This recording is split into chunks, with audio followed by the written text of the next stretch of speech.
រឿងជ្រូកនិងសេកជ្រូកនិងសេកជាមិត្តនឹងគ្នាជ្រូកចូលចិត្តគោត្ររីឯសេកចូលចិត្តច្រៀងពួកគេចង់ចូលរួមការប្រកួតមួយពួកគេខិតខំហាត់សមជាមួយគ្នា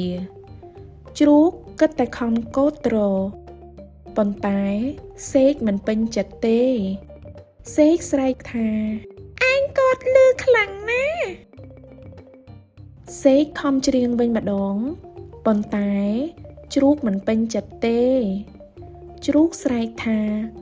ឯងកុំច្រៀងលឺខ្លាំងពេកពួកគេក៏ហាត់សមម្ដងទៀតលើកនេះ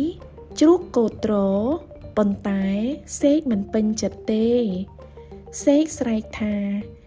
ឯងគោតខ្សោយពេកខ្ញុំស្ដាប់មិនឮទេសេកច្រៀងវិញម្ដងប៉ុន្តែជ្រូកមិនពេញចិត្តទៀតជ្រូកស្រែកឯងច្រៀងខ្សោយពេកខ្ញុំស្ដាប់មិនឮទេពួកគេហាត់សមម្ដងទៀតជ្រូកខំគោត្រប៉ុន្តែសេកមិនពេញចិត្តទេសេកស្រែកថាឯងគោតលឿនពេកខ្ញុំច្រៀងមិនទាន់ទេសេកខំច្រៀងវិញម្ដងប៉ុន្តែជ្រូកមិនពេញចិត្តទេជ្រូកនិយាយថា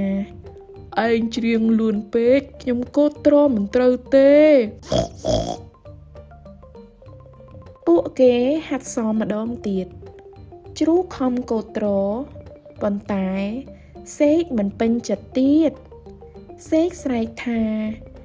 ឯងគោតយឺតណាស់សេកខំច្រៀងវិញម្ដងប៉ុន្តែជ្រូកមិនពេញចិត្តទៀតជ្រូកស្រែកថាឯងច្រៀងយឺតណាស់ពួកគេនៅតែមិនត្រូវគ្នាពួកគេឆ្លោះគ្នារហូតថ្ងៃប្រកួតមកដល់ពួកគេនៅតែមិនត្រូវគ្នាដដែលទីបំផុតពួកគេចាញ់ការប្រកួតសេកនិយាយថាមកពីជ្រូកឯងហ្នឹងជ្រូកតបវិញថាមកពីសេកឯងហ្នឹងពួកគេខឹងគ្នាណាស់ពួកគេក៏ត្រឡប់ទៅផ្ទះវិញយ៉ាងរស់រាននៅពេលយប់ពួកគេអង្គុយគិតដូចគ្នាពួកគេដេកគិតដូចគ្នាពួកគេដេកមិនលក់ដូចគ្នាទីបំផុតពួកគេដឹងកំហុសរៀងខ្លួននៅថ្ងៃបន្ទាប់ពួកគេទាំងពីរជួបគ្នាពួកគេនិយាយសុំទោសគ្នាទៅវិញទៅមកពួកគេចាប់ផ្ដើមហាត់សមម្ដងទៀតពួកគេយល់ចិត្តគ្នាជាងមុនគេទាំងពីរស៊ីសង្វាក់គ្នាល្អណាស់